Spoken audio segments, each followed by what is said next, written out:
Y pastas para tener de fondo mientras le abres la puerta a tu mamá, porque te prometió que no te iba a pegar. Quiero agradecer al cuarto miembro del canal que se unió ayer. Gracias Fontaine. Este título fue gracias a Mameruco Mimoso. Empezamos. Siempre hacemos caso al abuelo.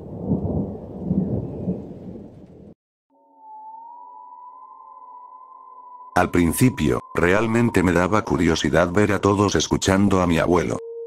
Desde que tenía unos 5 años, me acostumbré a ver cómo todos mis familiares eran regañados por él por no hacerle caso.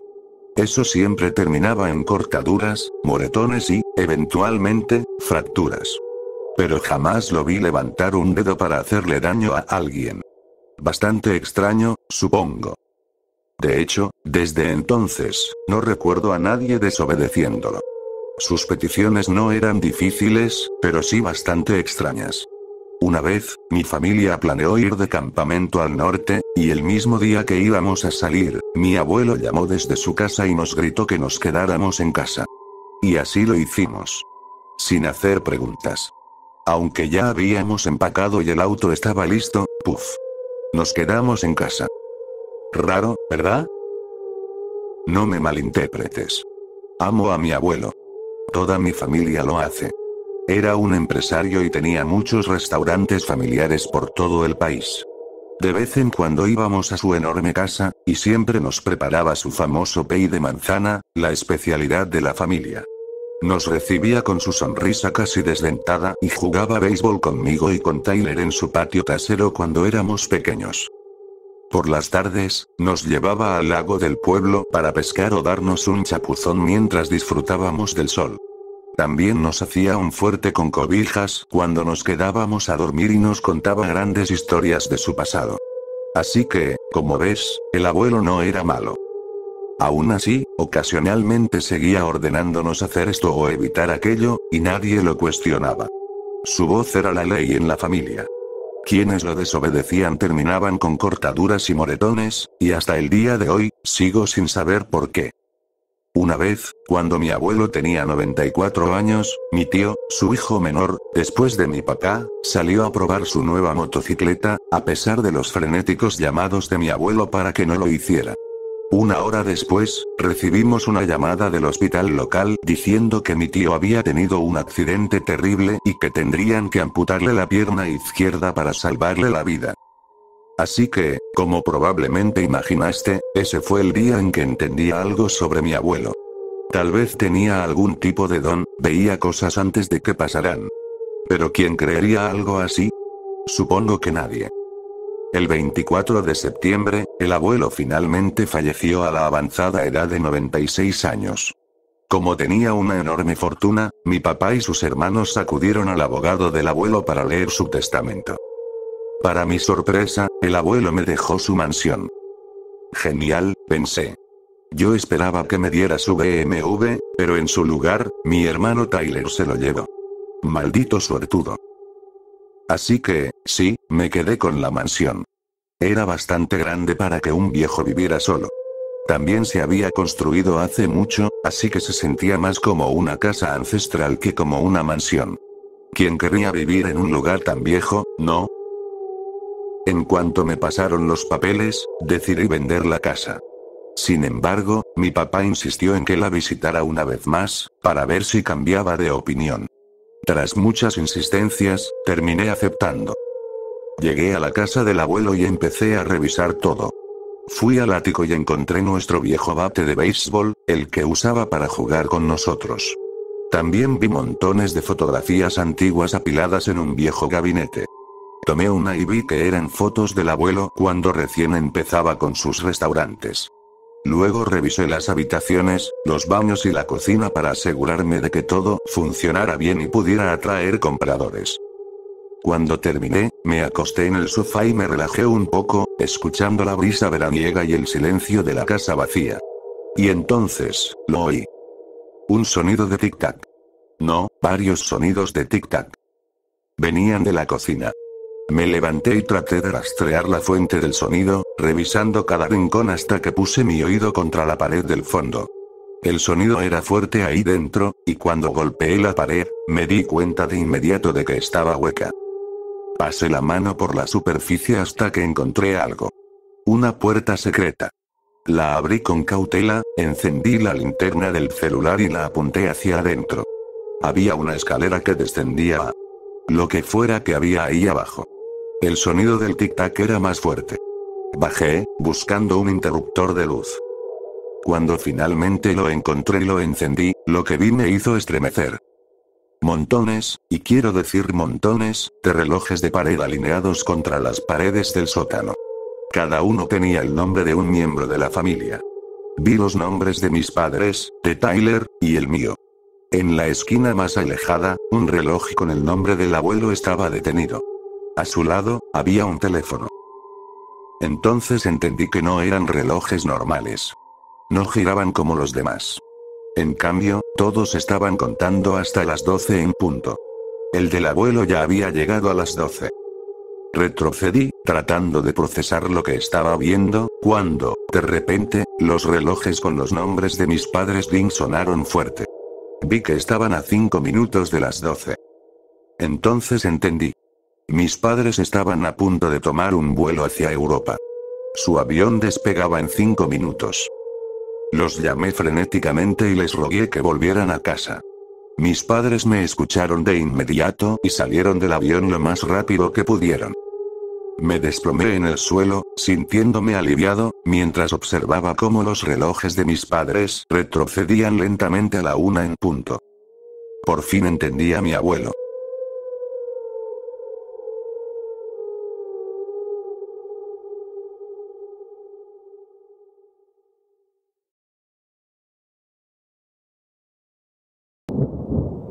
Antes de las 6 todos deben estar dormidos.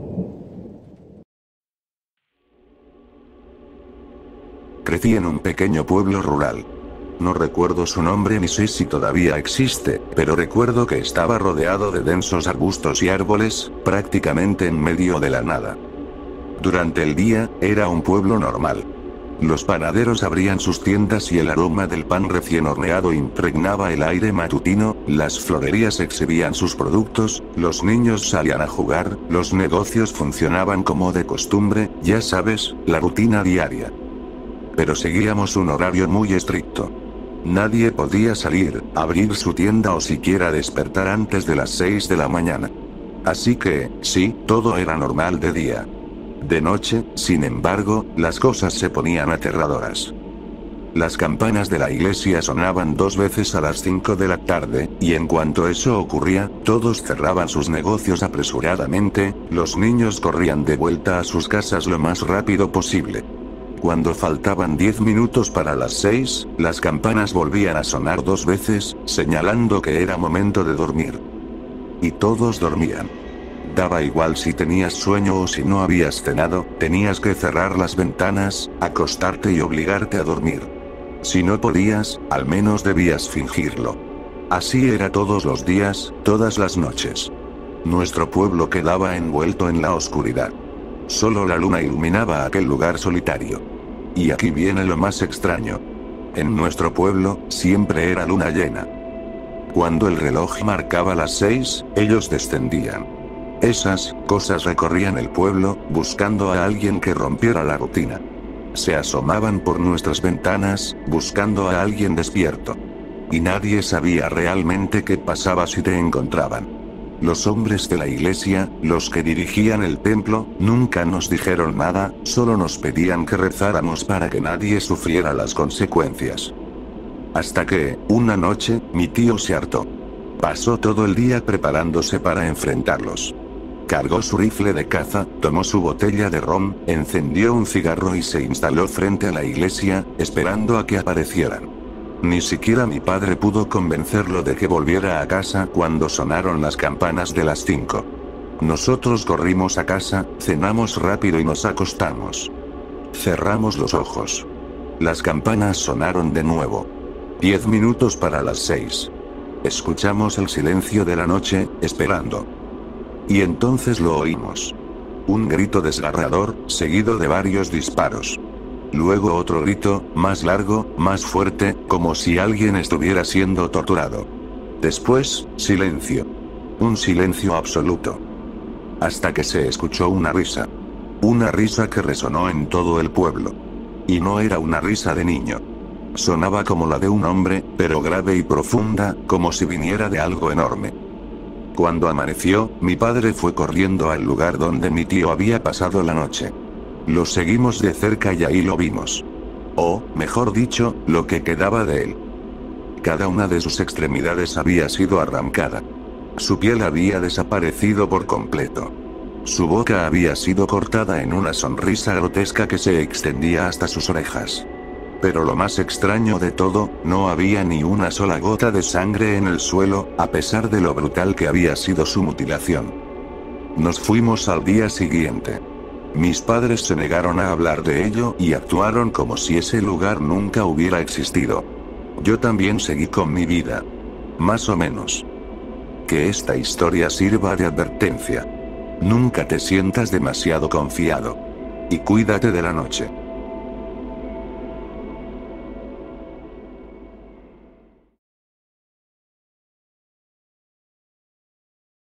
Mi ropa siempre tardaba un poco más de lo que decía la lavadora. Yo vivía sola en un pequeño departamento en una ciudad grande. Cuando me mudé, mi vecino de al lado, un hombre atractivo de más o menos mi edad, se ofreció a enseñarme cómo funcionaba la lavandería del edificio. No creí que una lavadora pudiera ser tan complicada, pero tampoco me molestó la idea de pasar unos minutos a solas con él. Resultó ser un error. Me gusta tu cabello, dijo, guiñándome un ojo mientras nos apretujábamos en el pequeño elevador. Oh, gracias. Respondí, tirando de las puntas de mi largo cabello rubio. ¿Es tu color natural? Preguntó. No era la dirección en la que esperaba que fuera la conversación. Sí, supongo. ¿Tienes que suponerlo? Dijo tras una pausa ligeramente demasiado larga. No, supongo que no. Perdón si sonó raro. Continuó después de otro incómodo silencio. Es solo que mi madre es peluquera, y me inculcó un fuerte sentido estético cuando se trata del cabello de las mujeres. Para cuando el elevador se detuvo 2 pisos más abajo y él empujó la puerta hacia un sótano oscuro, ya me estaba arrepintiendo de haber aceptado su oferta. No pude evitar pensar que nadie escucharía mis gritos ahí abajo.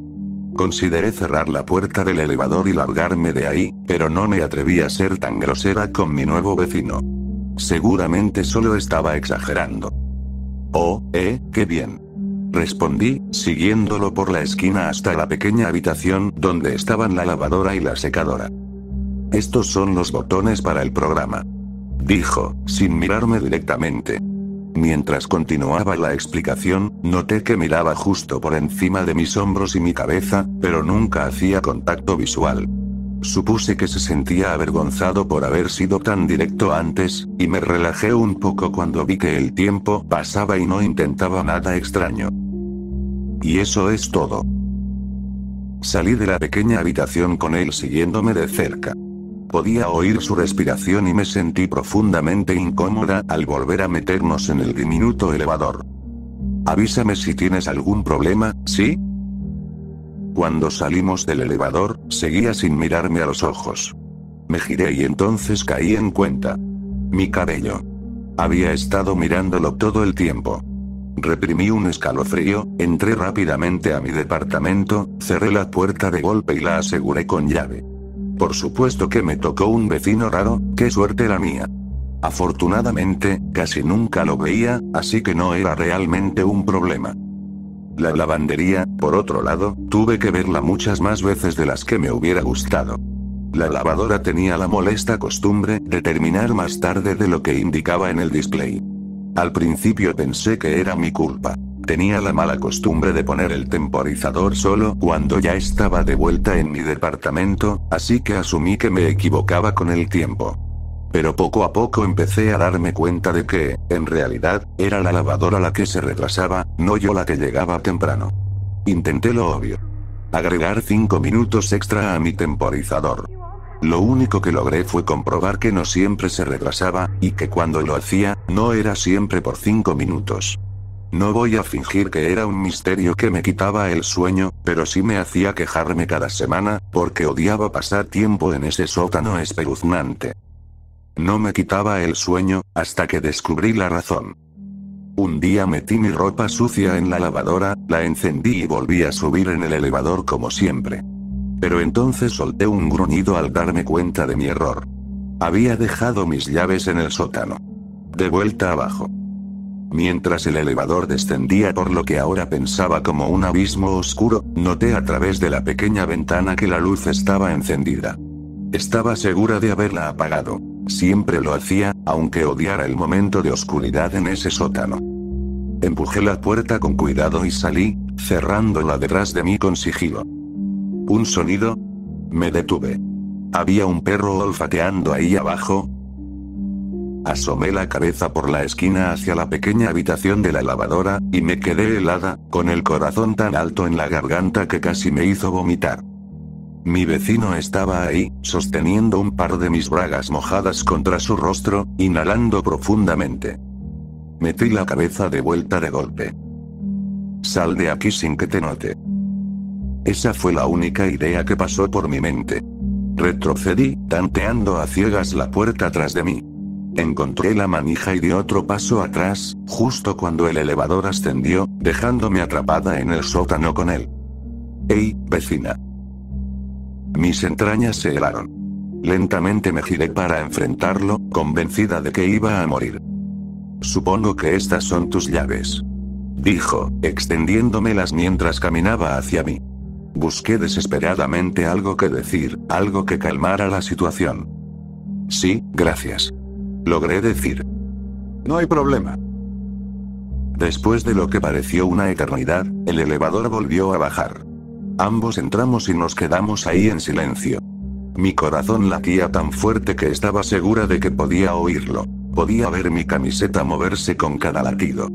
Pero lo que rompió el silencio no fueron mis latidos, sino sus profundas, fuertes respiraciones. Pasamos el primer piso, y me atreví a mirarlo de reojo. Estaba mirando mi cabello, con las fosas nasales abiertas, con una expresión de puro éxtasis en el rostro. El segundo piso se acercaba mientras yo rezaba a quien fuera que estuviera escuchando para que me sacara de ahí. Apenas el elevador se detuvo, prácticamente salté fuera. Nos vemos luego, dijo él, entrando a su departamento. Yo cerré mi puerta de un portazo, la aseguré con llave y puse una silla contra ella, por si acaso. Luego me desplomé en el sofá y rompí a llorar. Cuando finalmente me calmé, llamé al arrendador. Me dijo que no podía hacer nada, que solo tenía la palabra de un inquilino contra otro, que nunca había recibido quejas sobre ese tipo, que si tenía miedo, debía contactar a la policía. De todos modos, se muda a finales de mes, cariño. Así que no te preocupes demasiado. No volverás a verlo. No llamé a la policía. No lo hice, pero desearía con toda el alma haberlo hecho. Porque sí lo volví a ver. Años después, en las noticias. Cuando fue arrestado por el asesinato de 3 prostitutas. Todas con el cabello largo y rubio.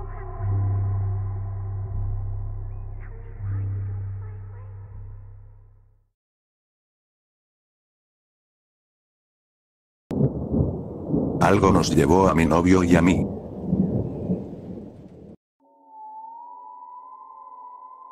En aras de la transparencia, probablemente debería decirte que recientemente salí del manicomio. Cuando leas mi historia, entenderás por qué me metieron ahí. Francamente, yo mismo lo entiendo. Decir que estoy loca es mucho más fácil que creer mi historia. Pero no estoy loca. Hay algo allá afuera. Algo malvado. He contado esta historia muchas veces. A la policía, a distintos doctores y terapeutas. Todavía me cuesta trabajo. No sé por dónde empezar. Quiero saltarme partes. Quiero exagerar. Quiero minimizar. Pero, sobre todo, quiero que nunca haya pasado. Entonces, ¿por qué estoy dispuesta a revivirlo ahora? Solo quiero contar mi historia a alguien que no piense que estoy loca. Digo que no sé por dónde empezar, pero supongo que el comienzo del viaje es el mejor lugar. Eso significa que me salto la primera cita incómoda que tuve con Sian después de hablar en Tinder. Me salto las primeras semanas gloriosas con mi maravilloso nuevo novio, aunque fueron algunas de las mejores de mi vida. Y no es solo porque te aburriría, de alguna manera, esa parte es aún más difícil de recordar que lo que vino después. Nunca supe mucho sobre Sian. Se había mudado a la ciudad recientemente. Había crecido en varios lugares. No hablaba con sus padres. No tenía hermanos. Trabajaba como bartender. Pensaba que yo era lo mejor que había pisado la tierra. Y eso último era lo único que me importaba. Había escuchado el término romance relámpago antes, pero nunca lo había experimentado en toda su gloria. Estábamos enamorados, y nos encantaba estarlo. Así que decidimos irnos juntos un fin de semana. Él tenía una cabaña en el bosque, y queríamos alejarnos de todo y de todos, solo para estar juntos. Cuando sugirió que fuéramos a la cabaña, acepté sin dudarlo. Salimos en cuanto terminé mi turno en el trabajo. Después de aproximadamente una hora de camino, el sol empezó a ponerse. Sian iba al volante, y yo disfrutaba del atardecer, la música y su compañía.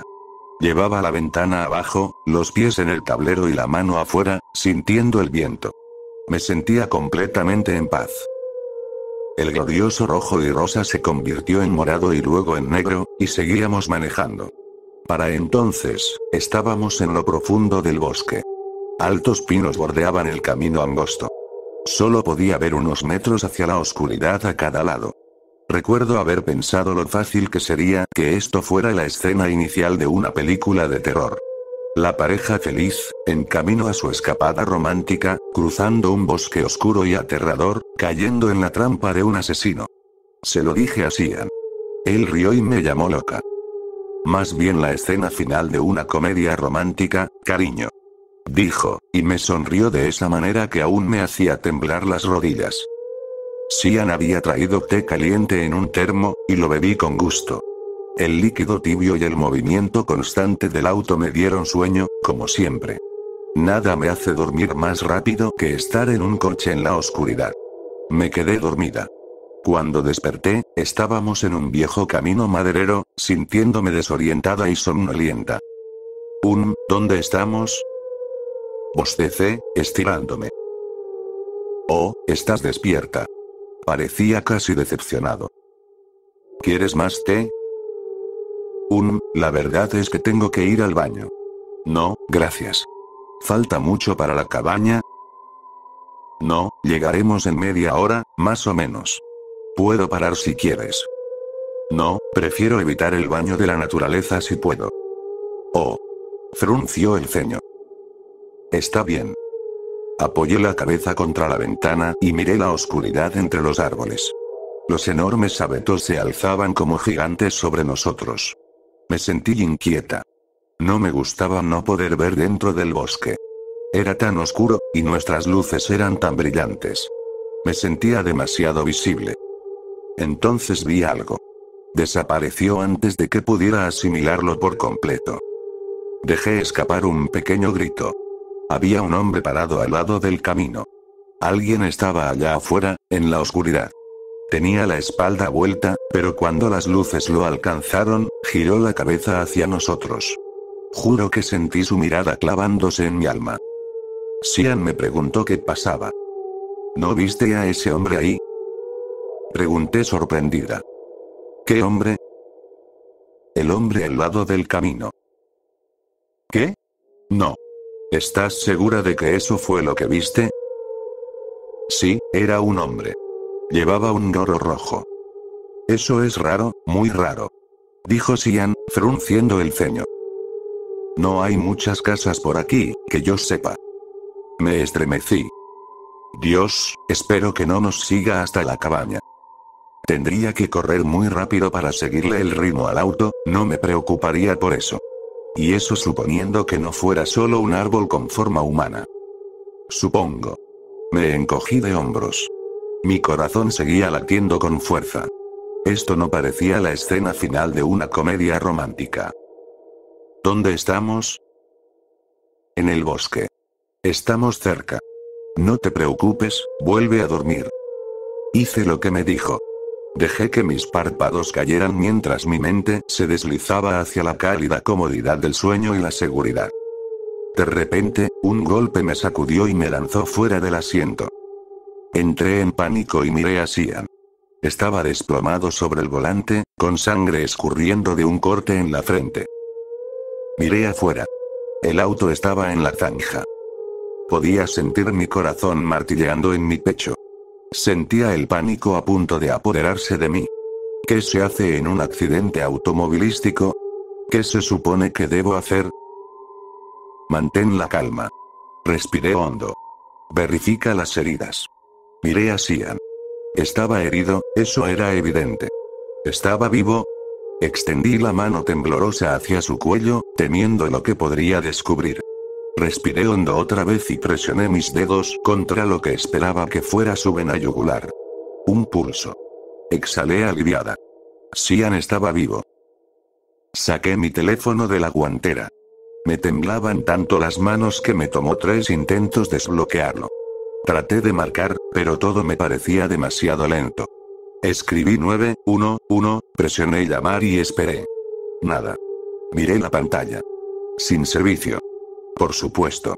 Estábamos en medio de la nada, habíamos tenido un accidente, ¿cómo iba a haber señal? ¿Y ahora qué? Miré a mi alrededor, desesperada. Estábamos en medio del bosque. No tenía idea de dónde estábamos. No tenía habilidades útiles. Sentí el pánico creciendo. ¿Qué demonios podía hacer? Sian no se movía, el auto no iba a ir a ninguna parte y mi teléfono no tenía señal. Tendría que caminar hasta encontrar recepción. No había otra opción. Si lograba llegar a un punto más alto, tal vez podría hacer una llamada. Todo estaría bien, encontraría ayuda, saldríamos de ahí. Miré a Sian por última vez, abrí la puerta y empecé a caminar de regreso por el camino. No había avanzado ni 30 metros cuando tropecé con una piedra y caí al suelo. Me levanté, me sacudí y encendí la linterna del celular. Seguía revisando la señal cada minuto. Iba cuesta arriba, así que me repetía que eventualmente encontraría algo de cobertura. Con frustración, cerré la advertencia de batería baja. Después de unos 5 minutos, mi pánico se redujo a un miedo sordo y palpitante. Tenía una tarea. Recepción. Haría que esa llamada al 911 se realizara. Lo arreglaría. Salvaría a Sian. Avancé 5 minutos en la oscuridad, rodeado por la pequeña burbuja de luz que me permitía mi teléfono, antes de recordar haber visto a aquel hombre. ¿Cuándo había sido eso? No más de 5 minutos antes del accidente. Tenía que estar cerca. Una pequeña parte racional de mi mente intentó convencerme de que podía ayudar. Podía llamar a una ambulancia para Sian. Pero una parte mucho más grande estaba segura de que había algo mal, que debía temerle a ese hombre. Aún no sé qué me hizo estar tan convencida de que era peligroso. Simplemente lo sentí en los huesos. Al final, decidí ignorarlo. Necesitaba ayuda. Ese hombre podía ayudar. Ayuda. Grité en la oscuridad. Ayúdenos, por favor. Nada. Tal vez solo lo había imaginado. Por favor. ¡Ayuda! Lo intenté de nuevo. Me encogí de hombros y seguí caminando. Me sentía tan pequeña, tan sola, avanzando por el bosque oscuro dentro de mi diminuto círculo de luz. El miedo sordo se convirtió en terror puro cuando dejé que mi mente divagara. Todas las cosas horribles que podrían pasarnos ahí afuera. ¿Qué pasaría si regresaba al auto y Sian estaba muerto? No. ¿Y si no lograba hacer la llamada al 911? No. ¿Y si ese hombre salía del bosque? No, no pienses en eso. ¿Y si Sian moría? ¿Y si Sian moría? No, no lo pienses. Mi mente se sumió lentamente en lo que solo puedo describir como un pánico controlado, como una espiral descendente y lenta pero constante. Lo mantuve a raya porque tenía una tarea, un objetivo. Haría esa llamada al 911. Entonces mi teléfono murió. Sentí como todo mi interior se desplomaba. Fue como un golpe en el estómago. ¿Por qué demonios había usado la linterna del teléfono? Había una linterna en el auto. Me maldije a mí misma por mi estupidez. Pero la ira duró poco. Se convirtió en miedo. Empecé a llorar. Nunca me había sentido tan inútil. El teléfono decía. Podía regresar y buscarlo. Regresaría por él e intentaría de nuevo. Quizás Sian estaba despierto. Quizás Sian estaba muerto. No. Seguí caminando. Luego empecé a correr. Tropecé, me raspé las rodillas. Me puse de pie y me obligué a caminar lentamente, con cuidado. Después de lo que pareció una eternidad, vi el auto. Tenía tanto miedo de lo que encontraría allí que tuve que obligarme a seguir avanzando. Inspiré hondo y abrí la puerta del conductor. El auto estaba vacío. Me quedé allí, congelada. Millones de pensamientos luchaban en mi cabeza. Parpadeé varias veces. Está bien. Se fue a buscar ayuda. Ese pensamiento ganó. Volví a respirar. Se había ido a buscar ayuda. No tenía teléfono, no tenía idea de dónde estaba. Mi mejor opción era quedarme en el auto. Me senté en el asiento del pasajero, recliné el respaldo y traté de ponerme cómoda. Cerré los ojos, esperando quedarme dormida y despertar en una realidad diferente. No sé qué me impulsó a revisar su teléfono. Sabía que lo habría llevado consigo. Era un hombre inteligente. No tomarlo habría sido absurdo. Sian no era absurdo. Pero revisé. Y estaba ahí. En la guantera. ¿Qué demonios? La sensación de alivio se transformó instantáneamente en un miedo helado. Me quedé inmóvil, mirando el teléfono. Debería ir tras él. No tenía idea de en qué dirección se había ido. Espera, no, me lo habría encontrado si hubiera caminado de regreso. Debió haber seguido adelante. Entonces lo buscaría. Llevaría el teléfono. Estaba a punto de salir del auto cuando creí ver algo moverse. Forcé la vista contra la oscuridad. Nada. Miré a mi alrededor. Luego volví a mirar a la derecha. Grité. Un hombre enmascarado, a menos de 10 centímetros de la ventana. Me apresuré a bloquear la puerta. Mis manos torpes buscaron el botón. La puerta se abrió de golpe. Intenté sujetarla, cerrarla de nuevo. Él era más fuerte. La fuerza del tirón me sacó del asiento. Caí fuera del auto. Sentí una mano agarrarme del brazo, obligándome a ponerme de pie. Entré en pánico, intenté zafarme. Suéltame. Grité. Déjame ir. Conseguí escabullirme de su agarre. Me giré y corrí. Escuché pasos tras de mí. Me estaba siguiendo. Sabía que se acercaba. Lo oí. Corrí por mi vida. Sentí su mano rozar mi brazo. Una mano cubrió mi boca. Una mano me torció el brazo a la espalda. Un olor extraño. Luché, peleé por mi vida. Perdí. Negro. Lo primero que noté fue el martilleo en mi cabeza. Intenté abrir los ojos y por un momento creí que no podía. Luego me di cuenta de que estaban abiertos, pero dondequiera que estuviera, la oscuridad era tan absoluta que apenas podía distinguir la diferencia. Lo segundo que noté fue que mi cuerpo estaba en una posición incómoda. Me dolía todo. Estaba sentada en el suelo, apoyada contra una pared blanda, con las manos detrás de mí. Lo tercero que noté fueron las cuerdas. Mis manos estaban fuertemente atadas detrás de mi espalda. Mis piernas, amarradas juntas frente a mí. Algo rodeaba mi cuello. El miedo helado se extendió por mis venas como un incendio descontrolado. Entré en pánico. Tiré y tiré de las cuerdas, pero no sirvió de nada. Probablemente solo apreté más los nudos. Si creía que antes había estado asustada, no se comparaba con el pavor puro que me invadió al darme cuenta de que no podía soltarme. Intenté moverme, pero enseguida noté que lo que tenía en el cuello no permitía demasiado movimiento. Mi corazón latía frenéticamente, la sangre rugía en mis oídos. Contuve el grito que subía por mi garganta con el último destello de cordura que me quedaba. Una voz en mi mente me decía que no alertara a nadie de que estaba despierto. Ese destello de cordura creció. Una voz más firme en mi interior me recordó que tenía que salir de ahí. Tenía que salvar a Xian. Tenía que salvarme a mí misma. Tenía que mantener la calma. Intenté hacer un inventario de mis opciones. Necesitaba encontrar un arma. Estaba atada en el suelo de una habitación oscura. Imposible. Necesitaba una salida. También imposible. Necesitaba soltar las cuerdas. Era lo único con lo que quizá tenía una oportunidad. Sabía que era mínima, pero tenía que intentarlo. Por mi propia cordura, tenía que pelear. Moví mis muñecas con cautela. La cuerda estaba apretada. Giré las manos dolorosamente, tratando de alcanzar el nudo. Deslicé las yemas de los dedos sobre el material áspero, buscando desesperadamente. Ahí estaba. No podía creer mi suerte.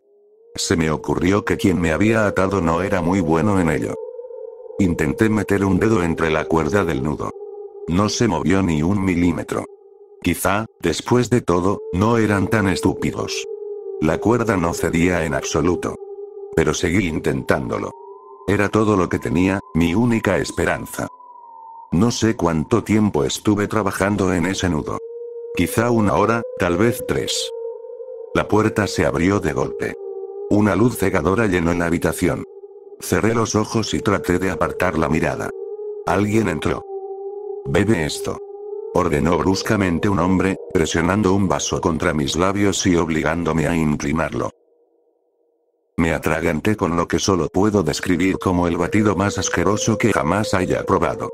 Sabía a carne, leche y fruta mezcladas en una sola masa repulsiva. Giré la cabeza, intentando escupirlo. Me abofeteó, fuerte. «Bebe», repitió con voz calmada. Bebí. Me atraganté, tuve arcadas. Pero lo tragué. «Buena chica», dijo con burla, dándome una palmada en la cabeza. Poco después, sentí como mi mente se deslizaba hacia la inconsciencia. No tengo idea de cuánto tiempo estuve fuera. Cuando volví en mí, seguía en la habitación oscura, aún atada en el suelo. Palpé hasta encontrar el nudo de nuevo. Continué con la lenta y dolorosa tarea de deshacerlo. No hizo ninguna diferencia, pero no tenía otra opción. Aferrarme a ese trabajo minucioso era lo único que me mantenía cuerda. Mi única esperanza. Y entonces, otra vez la puerta. La luz cegadora. La silueta oscura de un hombre alimentándome con esa repugnante mezcla. El balde para necesidades. La pérdida de conciencia. Despertar, aún en ese infierno oscuro. Una y otra vez. A veces me abofeteaba, otras me golpeaba. Si no bebía lo suficientemente rápido. Una vez vomité. Esa vez me rompió la nariz. Pero solo una vez. El ritual era siempre el mismo. Comer, evacuar, desmayarme. Eternamente. No sé cuántas veces se abrió esa puerta. Intenté llevar la cuenta, pero el último número que recuerdo con claridad es 7. Pero hubo más. Muchas más. 20. 100. 1000. No podría decirlo. Todo lo que sabía era dormir, beber, desatar el nudo, repetir. Perdí toda noción del tiempo. No sabía si estaba inconsciente por horas, días o apenas segundos. Empecé a perder el sentido de la realidad. No sabía si estaba despierta cuando creía estarlo. A veces soñaba que estaba afuera. A veces soñaba que estaba siendo enterrada viva. Despertaba, sudando, solo para descubrir que era cierto. Que realmente estaba enterrada en vida. La habitación se convirtió en un universo en el que flotaba, un submarino en el fondo del océano, un agujero en la tierra, el centro del mundo. Se convirtió en mi propio infierno personal. Solo tengo fragmentos de recuerdos de ese tiempo en el agujero. Destellos distorsionados y terribles. Cuando intento pensar en ello ahora, es como un vacío negro de miedo en mi mente. La mayoría del tiempo, la habitación estaba en un silencio sepulcral. Pero a veces despertaba y escuchaba una respiración entrecortada en algún lugar de la habitación. Pensé que debía ser Xian. Recuerdo haber intentado hablar, gritar su nombre. Recuerdo haber gritado hasta que me dolió la garganta, hasta que mis ojos se llenaron de lágrimas. Pero nunca hubo respuesta. Nunca ninguna respuesta. La frustración, la impotencia, la soledad intensa y el horror se fundieron en un solo sentimiento. Pensé que estaba muerta. Sabía que estaba en el infierno. Entonces, de repente, algo fue diferente. El recuerdo más claro que tengo de ese tiempo.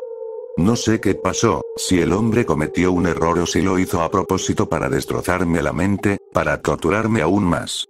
Sea cual fuera la razón, se demoró más tiempo. Permaneció en la habitación más tiempo. Mis ojos se ajustaron a la luz. Lo vi por primera vez. No recuerdo qué pensé cuando vi ese rostro. No sé si grité.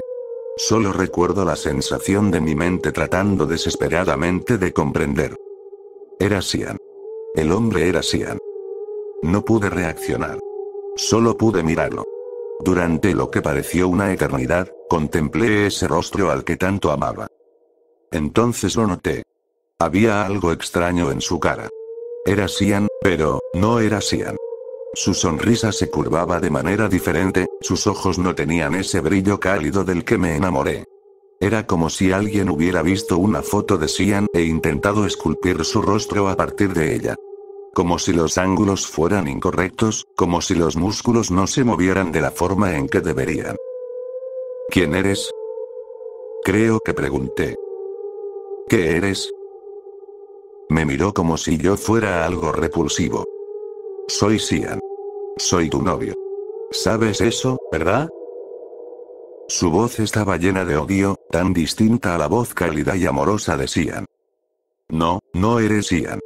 Sian me ama. Sian nunca me haría daño. Soy Sian. Soy realmente Sian. Entonces rió, antes de presionar el vaso contra mis labios. Soy realmente Sian, cariño. Susurró mientras yo tragaba a la fuerza esa horrible mezcla. ¿Por qué? Grité cuando terminó. ¿Por qué nos haces esto? Porque puedo. Rió. Y porque quiero. Y porque eres una mujercita tan deliciosa que simplemente tenía que tenerte. Y luego se fue. Cuando desperté la siguiente vez, todo estaba oscuro como siempre. Volví a escuchar la respiración. Esa respiración entrecortada. Sian. Susurré con cautela, sin poder renunciar a la esperanza de recibir una respuesta. Ese hombre, esa cosa, no era Sian. Lo tenía cautivo también, lo mantenía drogado. Lo sabía. Lo sé.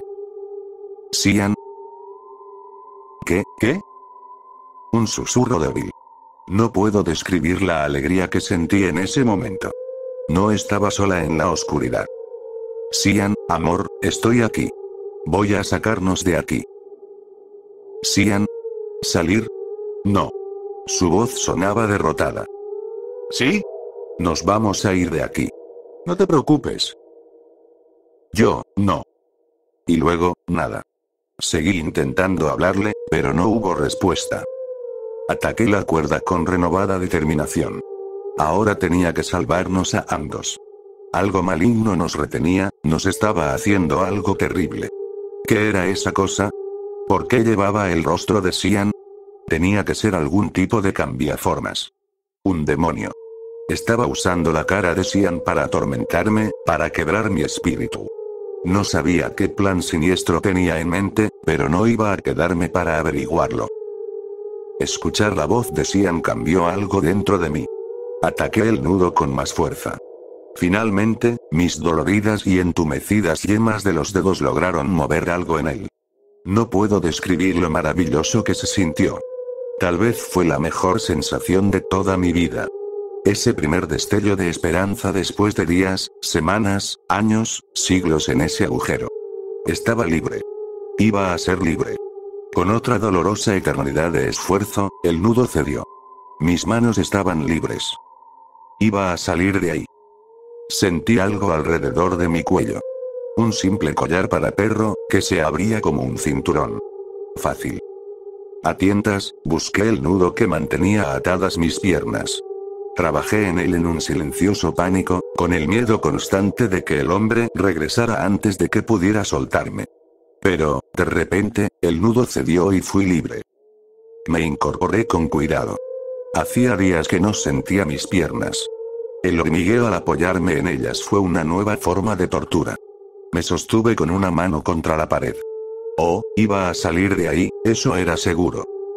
Tenía que encontrar la puerta. Pasé la mano por la pared. Estaba cubierta de espuma, insonorizada como un estudio de grabación. Pasé una esquina. Sabía que la puerta estaba en esa pared. Mis dedos encontraron un pequeño espacio en la espuma. Me detuve y deslicé las manos más lentamente, arriba y abajo. Mi mano izquierda tocó el pomo de la puerta. Lo aferré y me quedé inmóvil. No tenía un plan si estaba cerrada. Mi única esperanza era que quien me tenía cautiva hubiera confiado demasiado en las cuerdas. Giré la perilla con lentitud. Se movió. Estaba abierta. La deslicé con cuidado, despacio. La luz me cegó, como siempre. Me giré, parpadeando. Luego miré hacia la habitación. Y entonces lo vi. O mejor dicho, vi lo que quedaba de Sian. Casi grité. Casi me desmayé. Casi vomité. Esa imagen aún me atormenta en mis pesadillas. Ambas piernas estaban amputadas. La derecha por debajo de la rodilla, la izquierda mucho más arriba. Su brazo izquierdo había desaparecido desde el hombro, y su mano derecha también. Faltaba una parte de su mejilla, el agujero era lo suficientemente grande para dejar ver sus dientes. Su rostro estaba hinchado, casi irreconocible. Su hermoso cabello había sido afeitado. Corrí hacia él, lo sacudí, acaricié su rostro destrozado. Sus ojos parpadearon y enfocaron. «Lárgate de aquí», susurró con voz ronca y acusadora, con los labios partidos. «Consigue ayuda. No voy a dejarte aquí». «Tienes que hacerlo», dijo débilmente. «No puedo correr». Tenía razón. ¿Cómo podría cargarlo? Miré desesperada los muñones donde antes estaban sus piernas y sus brazos. Entonces pronunció la frase más aterradora que jamás he escuchado en mi vida. «Me está comiendo. Cuando termine conmigo, empezará contigo». Su tono era tranquilo, severo. «Consigue ayuda». Recuerdo quedarme inmóvil, parpadear, tambalearme en el sitio. Mirar el horror en que se había convertido el amor de mi vida. Tratar de comprender lo que acababa de decirme. En un horrible instante, supe que tenía razón. «Vete», susurró, usando lo último de su fuerza. Luego se desplomó, perdiendo el conocimiento. «Te amo», le dije, inclinándome para besarlo. «Te amo con toda mi alma». Me giré, con lágrimas en los ojos. Estaba decidida. Iba a sacarlo de ahí. Mientras no me atraparan. Recuerdo el miedo helado que me recorrió cuando me di cuenta de que también tenía que escapar. Me había concentrado tanto en la cuerda, en la puerta, en el horror de ver a Sian que había olvidado por completo a nuestro captor. Me acerqué sigilosamente a la puerta y eché un vistazo afuera. No sé qué esperaba encontrar, pero definitivamente no era el interior de una acogedora cabaña de madera, con una chimenea encendida y sillones profundos y cómodos. La habitación estaba vacía. Me deslicé hasta la siguiente puerta. Con el corazón latiendo con fuerza, extendí la mano y presioné suavemente la manija. También estaba abierta. ¿Por qué todas las puertas estaban abiertas? No le di demasiadas vueltas. Estaba en modo de huida, y el camino estaba despejado. Así que corrí. Y corrí. Sin rumbo, sin pensar, solo corrí. La cabaña estaba rodeada de un bosque oscuro. Esquivaba árboles, saltaba raíces, me agachaba bajo las ramas. Mi respiración se volvió entrecortada, mi corazón latía con fuerza en mis oídos, podía saborear sangre y bilis en mi boca. Pero seguí corriendo.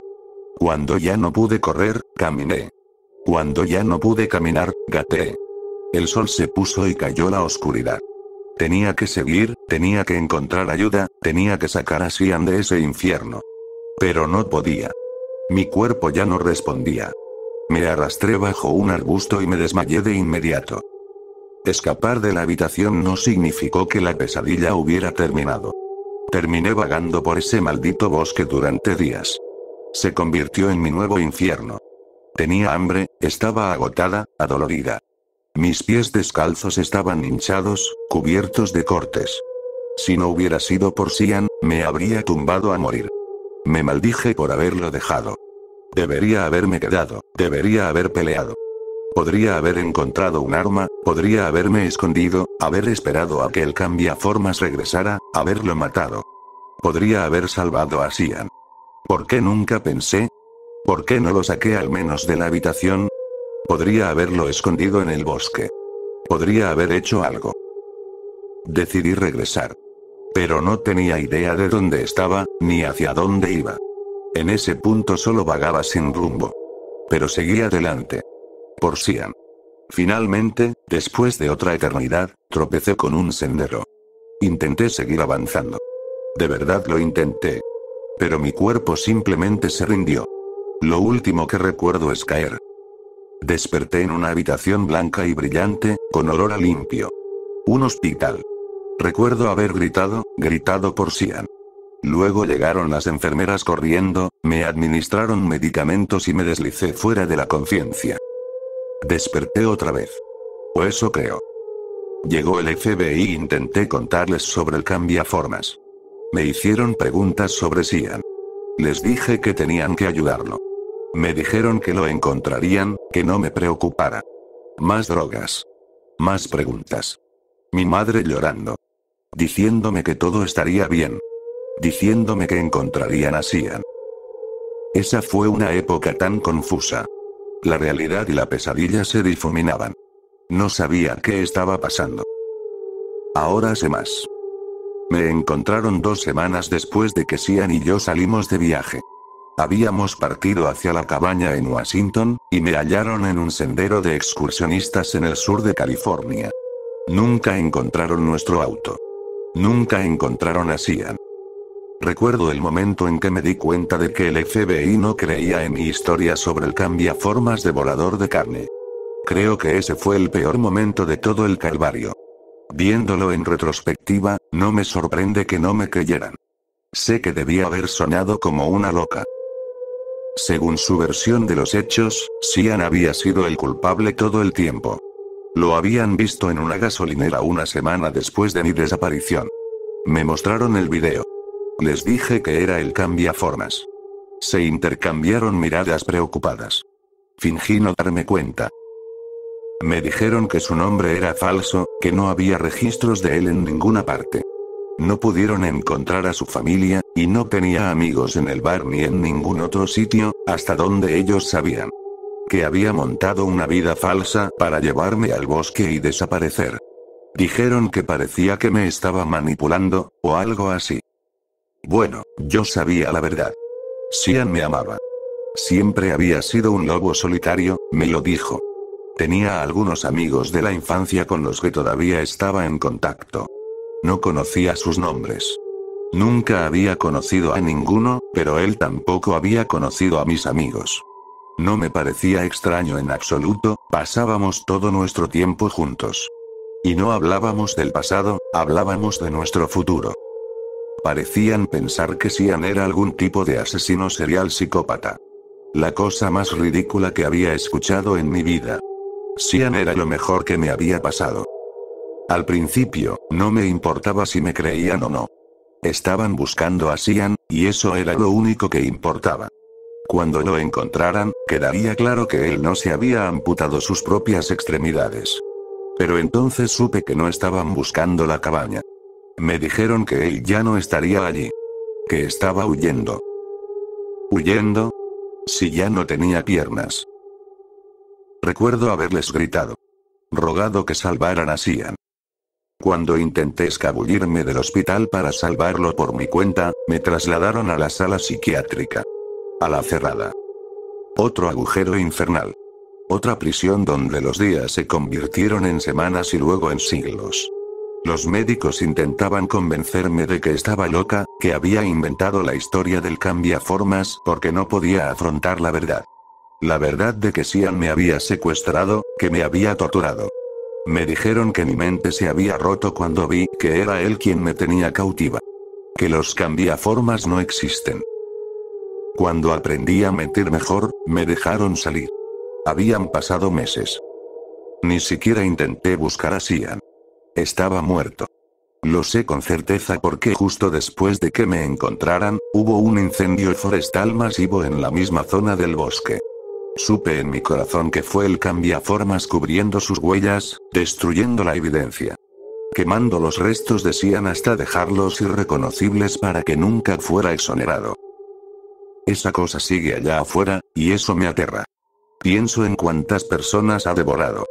Cuántas veces ha incriminado a hombres inocentes para hacerlos parecer asesinos en serie. Como a Cian. Cian era un buen hombre. Lo sé. Lo supe. Creo. Pero a veces me pregunto. Tal vez sí enloquecí. Y entonces bebo. Así es más fácil.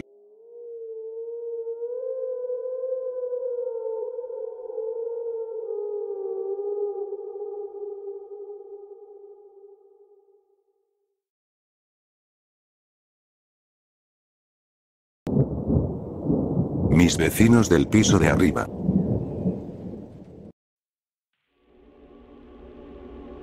Tengo que contar la historia de mis vecinos del piso de arriba, los vecinos del infierno.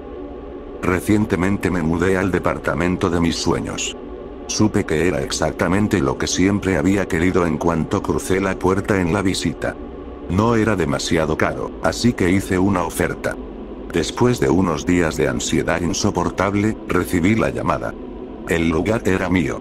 Me advirtieron que no era muy silencioso, pero nunca he sido de sueño ligero, así que eso no me preocupó en lo más mínimo.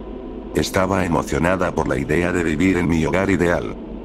Empaqué toda mi vida en cajas. Fui a IKEA a comprar muebles.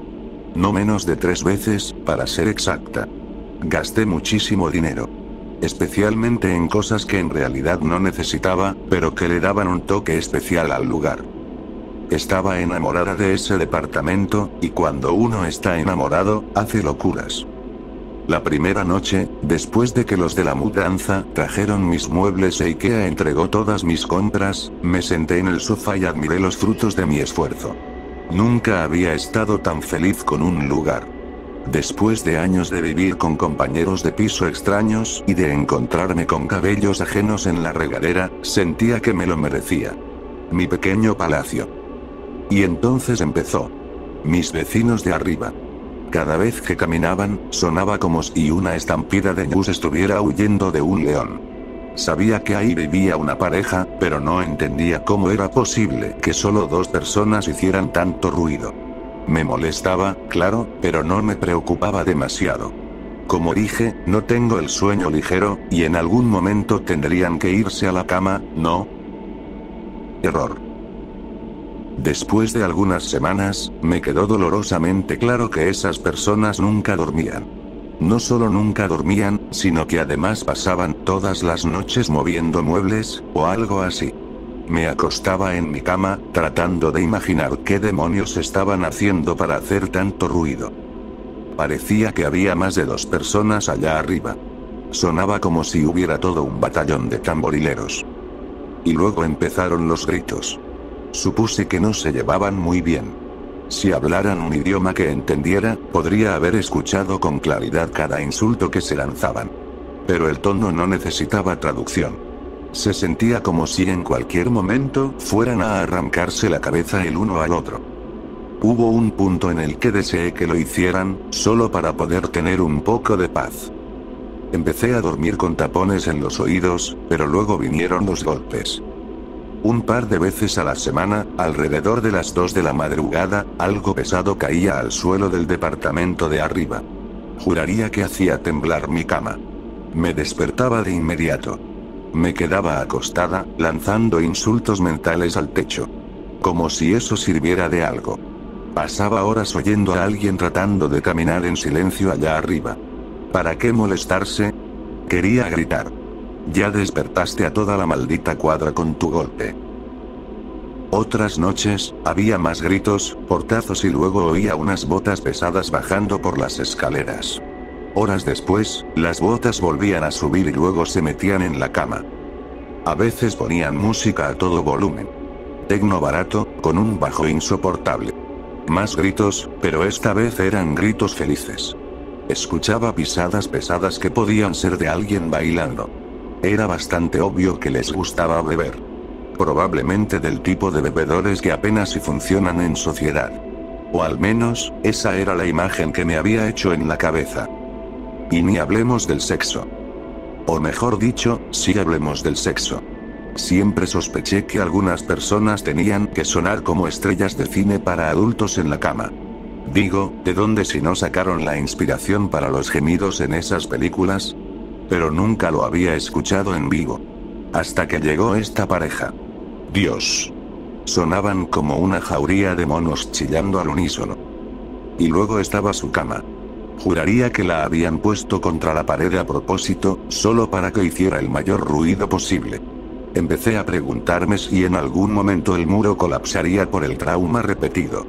Tal vez derrumbarían el edificio entero.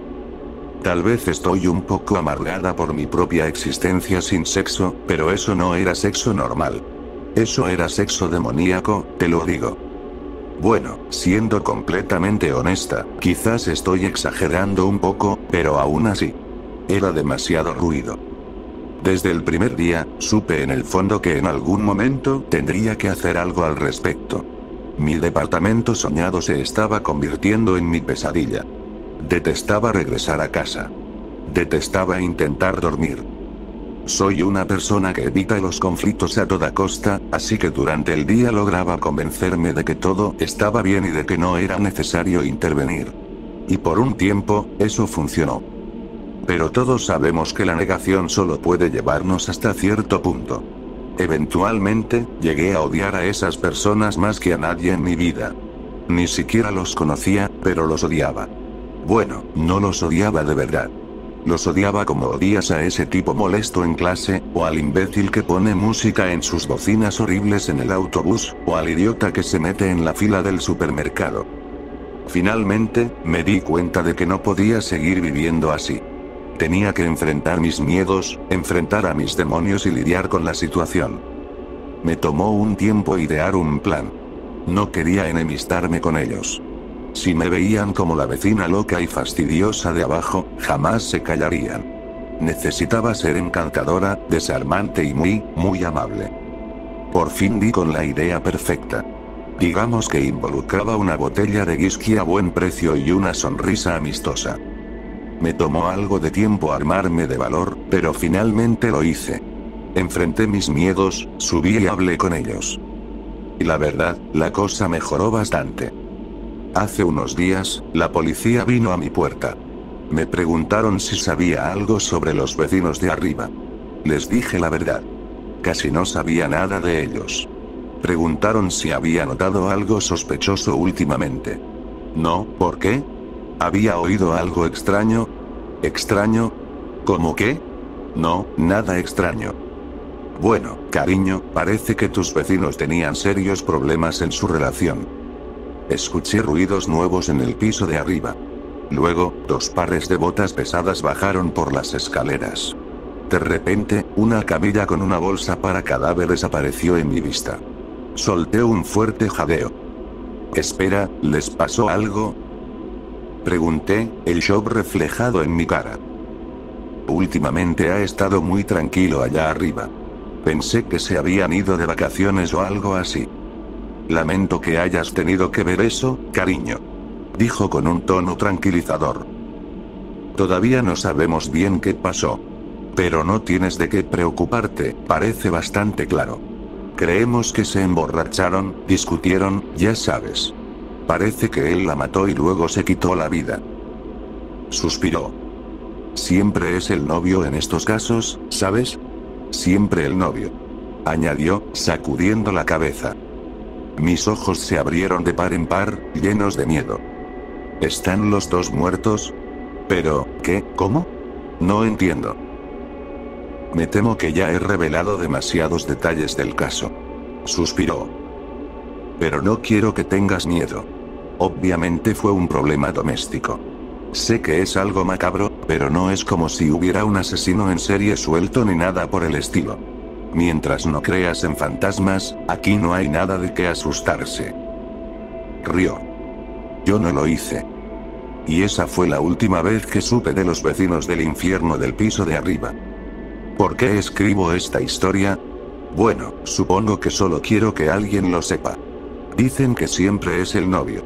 Excepto que, a veces, no lo es. Y, sinceramente, cuando vi esas dos camillas siendo bajadas por las escaleras, cuando cuidadosamente contorsioné mi rostro en una máscara de preocupación mientras la policía me interrogaba sobre cualquier actividad sospechosa en el edificio, cuando el caso fue catalogado como asesinato/suicidio y finalmente cerrado, me di cuenta de que salirse con la suya en un asesinato se sentía condenadamente bien. Puede que lo haga de nuevo.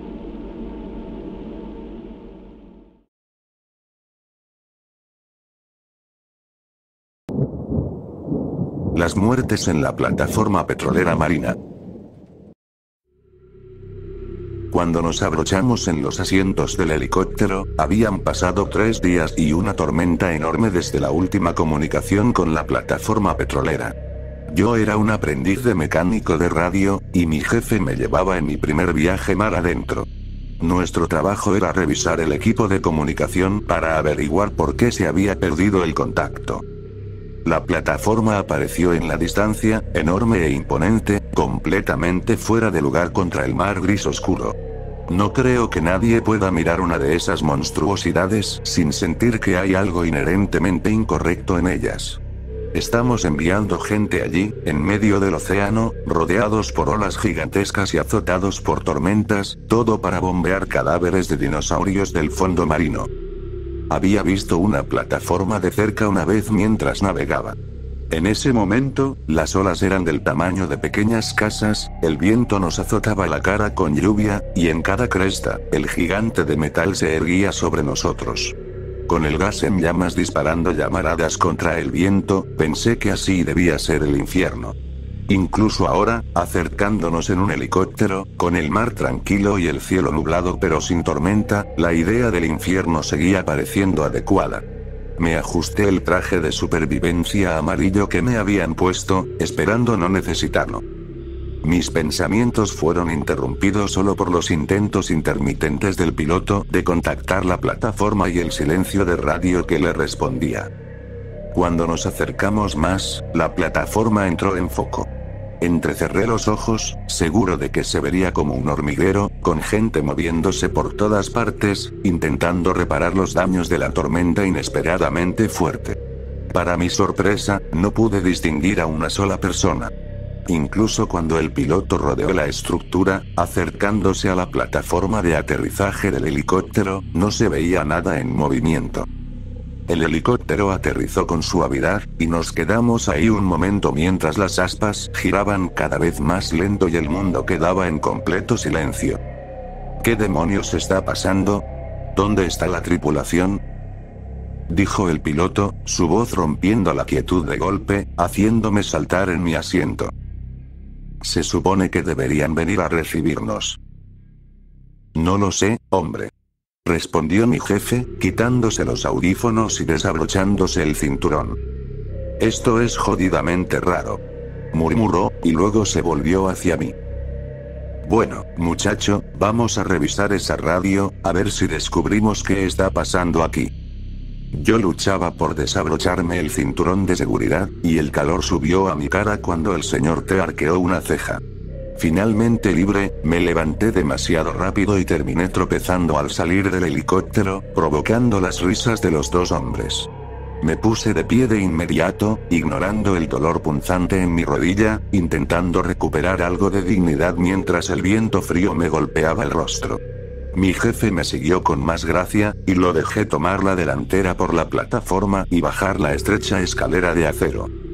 No entiendo dónde demonios está toda la gente, dijo, mientras nuestros pasos resonaban ruidosamente en los escalones de metal. A través de las rejillas de las escaleras, el mar gris oscuro se extendía muy por debajo. La estructura se sentía menos sólida de lo que me hubiera gustado.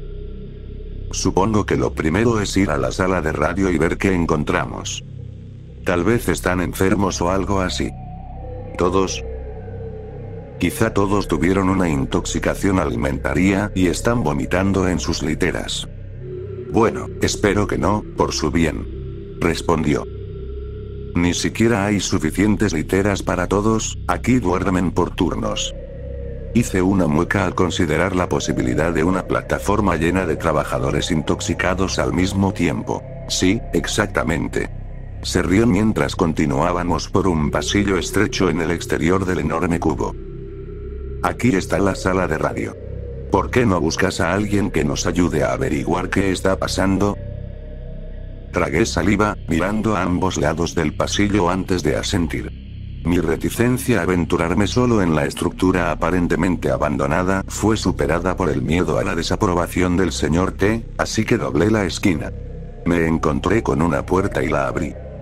Un olor tenue flotó en el aire, vagamente familiar pero imposible de identificar. La habitación estaba completamente a oscuras, así que tanteé la pared en busca de un interruptor. Entré a tientas, lo encontré y lo encendí. Nada. Lo apreté unas cuantas veces más, solo para estar seguro. La luz no funciona. Llamé. ¿Acaso no tienes una jodida linterna? Respondió el señor T, su voz atrapada por el viento. Ponte en marcha. Bueno, sí tenía una linterna. Lo que me detenía era la idea de entrar a esa habitación oscura como boca de lobo con nada más que un delgado haz de luz para ver. Mordisqueándome el labio, me quedé en la entrada. Tras respirar hondo, me obligué a encender la linterna, solo para revelar un pasillo vacío. Di 2 pasos dentro antes de que un fuerte clic a mis espaldas me hiciera girar de golpe. Solo la puerta deslizándose al cerrarse. Extendí la mano y la empujé para asegurarme de que aún podía abrirla antes de dejarla cerrarse otra vez. Junto a mí, una puerta abierta daba a un dormitorio con 6 literas. Me asomé. Vacío. Al otro lado del pasillo había otra puerta, cerrada. Me acerqué a ella, el sonido de mis botas resonando en el pasillo. Tragué saliva, dudé y levanté una mano temblorosa para golpear. El sonido hueco se extendió en la oscuridad. Nadie respondió. Sentí alivio y decepción en igual medida. Quería encontrar a alguien, pero temía lo que hubiera hecho que la gente se escondiera en la oscuridad. Mi mano ya no temblaba cuando golpeé la siguiente puerta, y pronto había llamado a todas y revisado las abiertas. Nadie. Ninguna respuesta. Comedor. Vacío. Oficinas. Vacías. La oscuridad y el silencio se fueron metiendo en mi interior, erizándome la piel mientras pensaba en la inmensidad del océano que nos rodeaba. ¿Qué tan profundo sería aquí? ¿Qué habría allá abajo, en las profundidades? ¿Dónde estaba toda la gente? Lo único que rompía el silencio era el eco de mis pasos y los latidos de mi corazón. Suspiré de alivio al salir de nuevo al aire libre. ¿Y si mi jefe había desaparecido? ¿El piloto? Corrí alrededor de la esquina y choqué de lleno con el hombre corpulento. ¿Y bien? Le informé de lo que había encontrado, o más bien, de lo que no había encontrado. Él me informó que la radio funcionaba perfectamente. Pero eso no tiene sentido. Protesté. Toda la gente se fue sin avisar. ¿Por qué? No era un hombre dado a las especulaciones. Simplemente sacudió la cabeza y me dijo que lo único que podíamos hacer era reportarlo a los superiores y seguir adelante. No creo haber oído bien. Respondió el operador de radio en tierra tras escuchar lo que encontramos. ¿Está vacío? No hay nadie ahí. Cambio. Vacío. Ni un alma a la vista. Cambio. ¿Qué carajo? Hubo una larga pausa. Oh, cambio. Sí, es bastante raro. Cambio. ¿Seguro que está completamente vacío? Cambio. Una mirada severa se dirigió hacia mí. Mi intento de encogerme de hombros se convirtió en un movimiento torpe, probablemente por la adrenalina que corría por mi cuerpo. O sea, llamé a las puertas, pero no las abrí. Murmuré. Bueno, podemos echar otro vistazo, pero si no se fueron todos, la mayoría sí. Cambio. Ok. Otra larga pausa. ¿Por qué no hacen eso mientras contacto a los superiores? Si en una hora no sé nada de ustedes, llamaré a la guardia costera. Cambio. Tal vez quieras llamarlos de una vez. Solo hay una forma de salir de una plataforma como esta. Cambio. Recibido. Cambio y fuera. Bueno, chico, vamos a abrir esas puertas. Resultó que no todas las habitaciones estaban vacías. Esa primera puerta en la que llamé estaba cerrada con llave. Era la única de toda la plataforma que estaba así. El señor T me miró, tomó una respiración profunda y embistió la puerta con el hombro. Una vez, 2 veces. Al tercer intento, la madera crujió y la puerta se abrió de golpe. Lo primero que me golpeó fue el olor. Ese aroma dulzón y enfermizo que antes no había podido identificar me envolvió, revolviéndome el estómago. Iluminé la habitación con la linterna. Escuché la brusca inhalación del señor T antes de verlo con mis propios ojos. Retrocedí tambaleándome y tuve arcadas una vez antes de vomitar el desayuno. Por fin habíamos encontrado a un miembro de la tripulación. Solo que estaba muerto. Su rostro estaba hinchado, de ese tono azuloso de la muerte, casi oculto bajo una masa de moretones.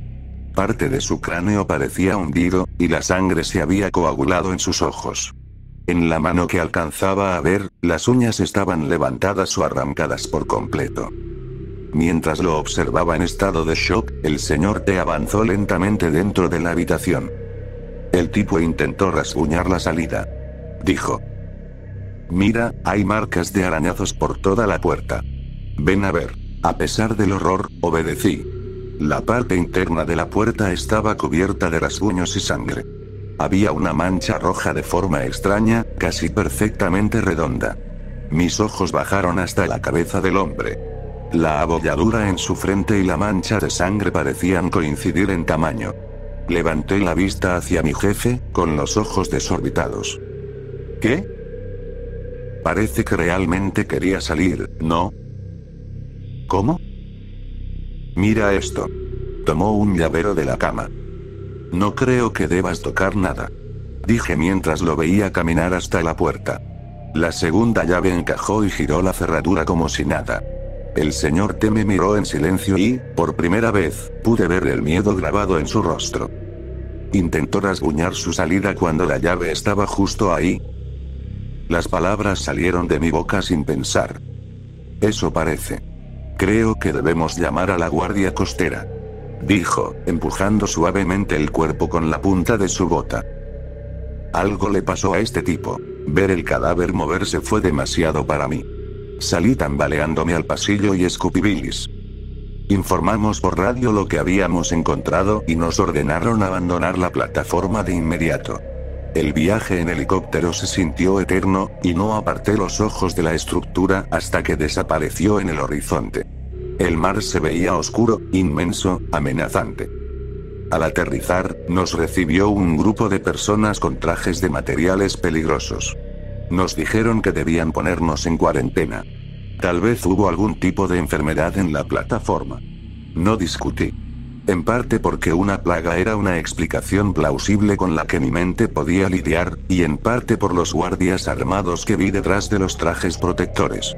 Si hubiera sabido que pasaríamos un mes en aislamiento total, en una carpa allí mismo en la pista de aterrizaje, tal vez habría protestado más.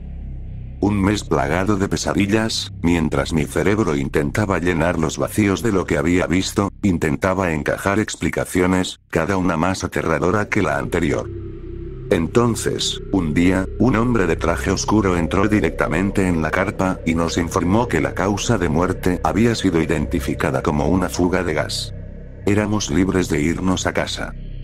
Tenía 1.000.000 de preguntas, teorías, miedos. Su rostro permaneció impasible mientras escuchaba mi torrente incoherente de palabras. Fue una fuga de gas, repitió. Créeme, el tono de su voz no dejó dudas sobre lo sino que iba implícito en la frase.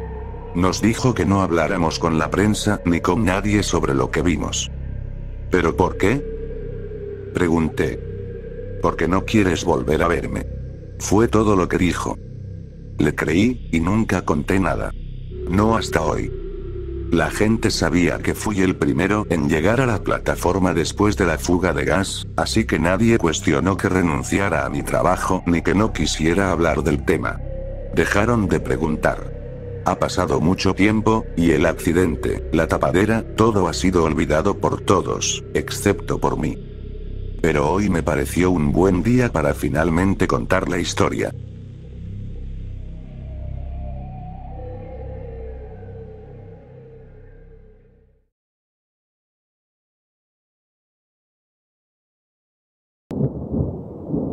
La prometida de mi hermano es un maniquí.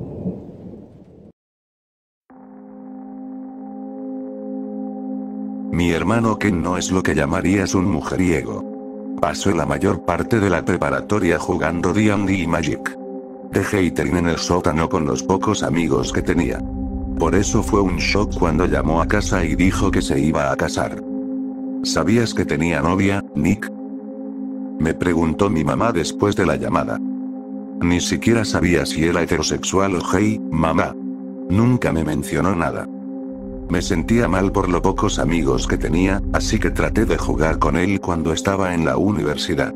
Había estado ausente de su cuenta de Xbox durante semanas y esperaba que hubiera encontrado a alguien con quien pasar el tiempo. ¿Pero matrimonio? Habla muy bien de ella. Continuó mi mamá. Hermosa, de familia acomodada e inteligente. O eso dice él. ¿Mencionó alguna fecha o cuándo será la ceremonia? Pregunté. No dijo una fecha exacta, pero la traerá el fin de semana para que la conozcamos. Respondió mi mamá. Pude notar por su expresión que estaba preocupada. Yo también. Solo esperaba que esto no fuera alguna broma cruel, como la vez que la chica con la que iría al baile de graduación le canceló a último minuto. Si era una broma, era una que nos estaba jugando a nosotros. Ahí estaba, de pie en la puerta de la casa, sosteniendo a un maniquí de tienda junto a él. Tienes que estar bromeando. Fue lo primero que dije al abrir la puerta. Lo sé, ¿verdad? ¿Cómo es posible que esta belleza se case con este monstruo? Respondió con una sonrisa burlona, mirando directamente al rostro del maniquí. Y luego, lo besó en la boca. Me quedé paralizado de la impresión y lo dejé entrar sin decirle una palabra. No recuerdo exactamente de qué hablaba antes de que nuestros padres llegaran a casa, pero sí que mencionó que su nombre era Britney, con 2 T. Era estudiante de arte. Mi mamá fue la primera en ver a Britney junto a Ken después de mí. Su reacción fue la misma que la mía al abrir la puerta. Ken contó la historia de cómo Britney había participado en una exposición de arte después de que él inscribiera una de sus pinturas sin que ella lo supiera. Durante la historia, hacía pausas como si estuviera escuchando algo y luego corregía lo que había dicho, como si ella le estuviera hablando. Era tarde, y dijo que tenían que descansar después del largo viaje. Se llevó sus maletas a su habitación, incluyendo un llamativo bolso rosa que sabía que no le pertenecía. Cuando se encerró en su cuarto, mi madre me acorraló en la cocina. Se volvió loco. Susurró alterada. Sabía que pasaría algún día. Sabes lo frágil que es tu hermano. No pudo soportar estar lejos de casa y ahora. Mamá, tranquila. La interrumpí. Mañana despertaremos y nos dirá que todo era una broma. Solo intenta dormir. Tómate un ansiolítico o algo. Todo estará bien. Pero no estuvo bien. A la mañana siguiente, se despertó antes que todos y preparó un desayuno digno de comercial. Huevos, papas hash brown, tostadas, cereal e incluso tocino. El maniquí estaba sentado al otro lado de la mesa, vistiendo un conjunto de pijama rosa brillante. Por segunda vez en menos de 24 horas, me quedé sin palabras. Ken nunca se levantaba antes del mediodía si no tenía clases. Hola, hermano. Dijo mientras volteaba un panqueque en la sartén. Giré la cabeza hacia él. Hola, Ken. Esto es mucho esfuerzo. Echó un vistazo rápido a Britney antes de responder. Agradécele a ella. Hizo la mayor parte. Entonces, lo vi. Tenía un ojo morado. ¿Lo tenía anoche? Britney quería causar una buena impresión en Mada. Está muy nerviosa por conocerla. Continuó, colocando el panqueque en una pila a su lado. Volví a mi habitación sin probar bocado. Evité el tema durante 30 minutos mientras navegaba en internet, hasta que escuché la puerta de la habitación de mi mamá abrirse. Segundos después, comenzó a gritarle a Ken. Él le gritaba de vuelta. Me puse los audífonos y subí el volumen para ignorarlo. Funcionó por un rato, hasta que escuché una puerta azotarse con fuerza. La de la habitación de Ken. Me quité los audífonos y presté atención. La casa quedó en silencio por unos segundos. Y entonces, escuché la voz de Ken. Mira, solo están un poco desconcertados. Está bien. Con el tiempo te querrán tanto como yo. Gritó Ken desde su habitación. ¿Mamá lo siguió ahí dentro? Dijiste que estarían bien con nosotros. Es bastante obvio que no lo están. Respondió una voz femenina aguda. Definitivamente, no era la voz áspera de fumadora empedernida de mi madre. Solo relájate. Fue lo último que alcancé a escuchar antes de que su voz se volviera demasiado baja para atravesar las paredes. Aún así, seguía escuchando dos voces distintas. Lo único de lo que podía estar seguro era de que dos personas discutían en esa habitación, y solo una había entrado. Me acerqué de puntillas a la puerta cerrada para escuchar mejor. Tal vez podría captar algo más de esa voz desconocida. No escuché más palabras, pero justo al pegar la oreja a la puerta, sonó un estruendo. Algo blando, pero pesado, había golpeado una repisa. Brit. Gritó Ken, antes de que otro golpe, mucho más cerca de la puerta, me hiciera retroceder. Antes de que pudiera darme la vuelta y correr de vuelta a mi habitación, la puerta se abrió frente a mí. Britney, el maniquí de pijama rosa brillante, estaba ahí, sosteniendo la puerta abierta. Aunque su postura era diferente a la de antes, no se movía en lo absoluto. Ken estaba en un rincón de la habitación, sentado en el suelo, presionando una camiseta contra una herida en la cabeza. Me quedé mirando el maniquí por lo que parecieron 30 eternos segundos, esperando que hiciera algo, pero no se movió. Ese fue el tiempo exacto en el que me alcanzó la valentía antes de dar media vuelta y correr a mi habitación, cerrando con llave detrás de mí. Lo único que escuché después fue la puerta de Ken azotándose con fuerza. No sé qué hacer. Mamá se fue a trabajar y no volverá en al menos 4 horas. No tengo idea de cómo manejar esto. Cualquier consejo sería bien recibido.